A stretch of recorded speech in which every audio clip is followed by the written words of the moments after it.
तीन बहनों की लालची भाभी। करिश्मा, रेशमा और मनीषा तीन बहनें हैं। उनका एक भाई भी है, मयंक। मयंक अपनी बहनों को बहुत प्यार करता है, लेकिन मयंक की पत्नी सविता इस मामले में मयंक से बिल्कुल ही अलग है। वो अपनी ननदों का जितना बुरा कर सकती है उतना बुरा करती ही रहती है और अपनी ननदों पर हुक्म भी चलाती है। करिश्मा, करिश्मा, तुमने अभी तक नाश्ता नहीं बनाया? तुम्हारे भैया को ऑफिस जाने में देर हो रही है। हाँ भाभी, बस अभी बनाती हूँ। करिश्मा, तुम ये ढीलापन छोड़ दो। कल को पराए घर जाना है। वहां अगर तुम इस तरह से काम करोगी तो लोग क्या कहेंगे कि माँ ने और भाभी ने कुछ सिखाया नहीं। और तुम्हारी दोनों बहनें कहाँ हैं? अब रेशमा मार्केट गई है और मनीषा सो रही है। क्या? सुबह के 8 बज रहे हैं और ये महारानी अभी भी सो रही है? ये कहते हुए सविता अपनी सास दुर्गा देवी के पास जाती है। माँ जी, देख रही हो अपनी बेटियों के तौर तरीके? क्या हुआ बहू, सुबह सुबह क्या कर दिया मेरी बेटियों ने? अरे एक तो अभी अभी उठकर किचन में गई है, दूसरी सुबह सुबह बाहर चली गई और तीसरी अभी तक सो रही है। क्या करूं मैं इन तीनों का, मैं तो परेशान हो गई हूँ। जा जाकर उठा उसे और रेशमा से मैं बात करती हूँ। सविता सीधा मनीषा के कमरे में जाती है और उससे कहती है, महारानी जल्दी उठो, सूरज सर पर आ गया है। भाभी थोड़ी देर और सोने दो ना, मैं रात को लेट सोई थी। वो क्या ना, यूनिट टेस्ट चल रहे हैं। शराफत से उठती है या नहीं, या फिर पानी की भरी बाल्टी डालूं तेरे ऊपर? नहीं नहीं भाभी, मुझे बिस्तर में नहीं लाना, उठती हूँ मैं। मनीषा जल्दी से उठकर बाथरूम में चली जाती है। सभी आराम से बैठकर नाश्ता कर रहे होते कि तभी रेशमा बाजार से हाथ में सामान लिए आ जाती है। रेशमा को देखते ही सविता उस पर बरस पड़ती है। लो, आ गई महारानी। ऐसा भी क्या सामान लाना था जो सुबह आंख मलते ही बाजार की तरफ रवाना हो गई? भाभी, कल आप ही तो चीख रही थी कि घर का सारा सामान मुझे ही लाना पड़ता है, घर में किसी को भी किसी काम से कोई लेना देना नहीं है। अब मैं बाजार जाकर सामान ले आई तो आपको इस बात से भी तकलीफ हो रही है? देख रही हो माँ जी, अपनी बेटी की जुबान कैंची से भी तेज चलती है। और मयंक, आप तो कुछ कहेंगे नहीं अपनी लाडली बहन को। रेशमा, अपनी भाभी से ऐसे बात नहीं करते, चलो माफी मांगो। भैया, मैं क्यों माफी मांगू? आप भाभी से बोलिए ना कि हम पर कम हुक्म चलाया करे। हम इस घर की बेटियां हैं और आपकी पत्नी की ननद है, नौकरानी नहीं। लो कर लो बात। इनकी भलाई के लिए कुछ भी बोलो तो इन्हें बुरा लग जाता है। इस घर में यही इज्जत है मेरी। देख लो माँ जी, आपकी बेटी किस लहजे में मुझसे बात कर रही है। सविता वहां से चली जाती है। मयंक को बहुत गुस्सा आता है, वो भी वहां से चला जाता है। फिर करिश्मा रेशमा को समझाती है, रेशमा, तुम्हें भाभी से माफी मांग लेनी चाहिए थी ना। लेकिन दीदी, मैंने कुछ किया ही नहीं तो मैं माफी क्यों मांगू?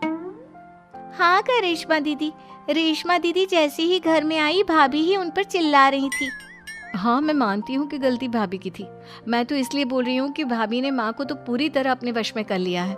वो हमारी बात सुनती ही नहीं। मयंक भैया हमारे लिए हमेशा खड़े रहते हैं, इसलिए उनकी बात का मान तो तुम्हें रखना चाहिए था ना। कोई फायदा नहीं दीदी, कुछ दिनों की बात और है, भाभी उन्हें भी हमारे खिलाफ भड़का देंगी। फिर वो भी माँ की तरह हमारी किसी बात का विश्वास नहीं करेंगे। इसी तरह सविता अपनी तीनों ननदों को किसी न किसी बात पर परेशान करती रहती थी। एक दिन मयंक अपनी तीनों बहनों के लिए गिफ्ट लाया। करिश्मा, ये तुम्हारे लिए हार का सेट। रेशमा, तुम्हारे लिए सुंदर सी ड्रेस। और मनीषा, तुम्हें किताबें पसंद है ना, तुम्हारे लिए किताबें लाया हूँ। थैंक यू भैया। थैंक यू भैया। थैंक यू भैया। करिश्मा, तुम्हारा नेकलेस कितना सुंदर है, ये भैया कहाँ से ले आए होंगे? मैंने भैया को 3 दिन पहले फोन पर ये डिजाइन दिखाया था और आज भैया ये ले आए। सविता तो अपनी ननदों के गिफ्ट्स देखकर जल गई और करिश्मा का नेकलेस तो उसे भी बहुत पसंद आया था।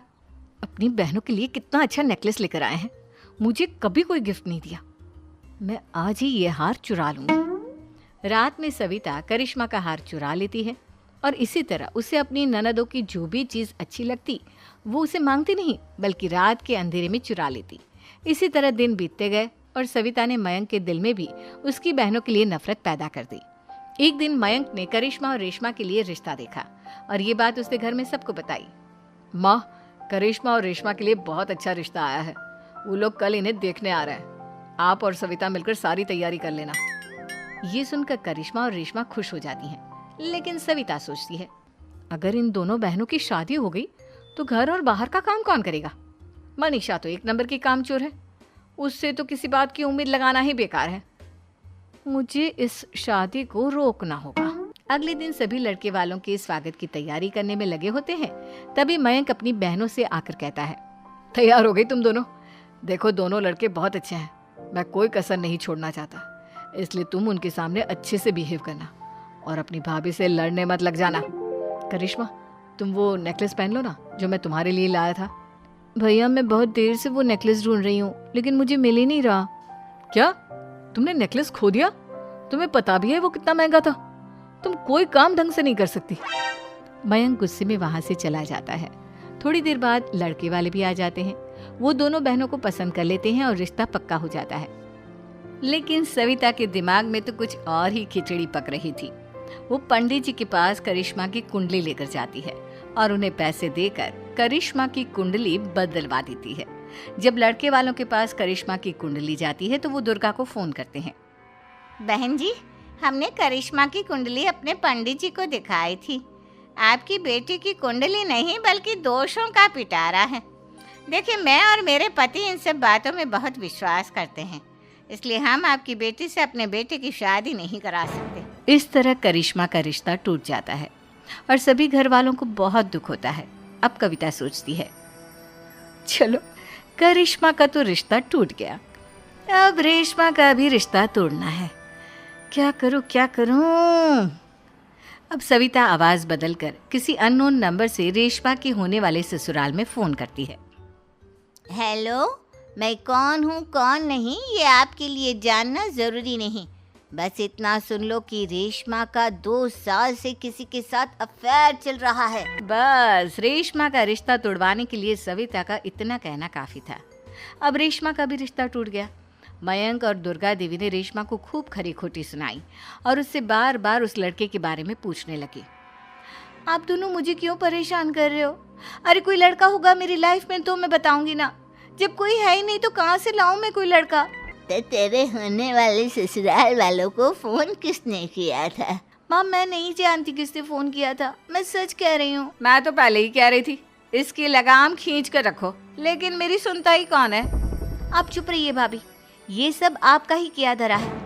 अब तीनों बहनों को विश्वास हो जाता है कि ये सब उनकी भाभी ही कर रही है। तीनों बहनें अपनी भाभी को सबक सिखाने के लिए एक वकील कर लेती है और घर में हिस्सा मांगना। देखो भैया, माँ बाप की जायदाद में जितना बेटों का हक होता है उतना ही बेटियों का, इसलिए इस घर के 4 हिस्से होंगे और हमें अपना हिस्सा चाहिए। मैंने तुम्हारे लिए क्या क्या नहीं किया और तुम इस घर में हिस्सा मांग रही हो? भैया, आप और माँ हम बहनों की कोई बात नहीं सुनते हो और भाभी हमारी शादी नहीं होने देगी क्योंकि उन्हें लगता है कि आप हमारी शादी में ज्यादा पैसा लगाओगे और उन्हें हम जैसी फ्री की नौकरानी कहाँ मिलेगी। तो हम भाभी के साथ तो रह नहीं सकते, हम बहनों को अपना हिस्सा चाहिए। अरे तुम्हें शर्म आनी चाहिए अपनी भाभी पर ऐसा इल्जाम लगाते हुए। वो तुम्हारे बारे में कितना सोचती है। हाँ माँ, भाभी हमारे बारे में बहुत सोचती है। दिन रात बस यही सोचती रहती है कि किस तरह से अपनी तीनों ननदों को परेशान करूं और कभी मुझे पढ़ने भी नहीं देती। दोनों बहनों का रिश्ता भी तो इन्होंने ही तोड़वाया है और रात में हमारे कमरे में आकर हमारी चीजें भी चुराती हैं। इसी तरह सविता की तीनों ननदें अपनी बात पर अड़ी रही।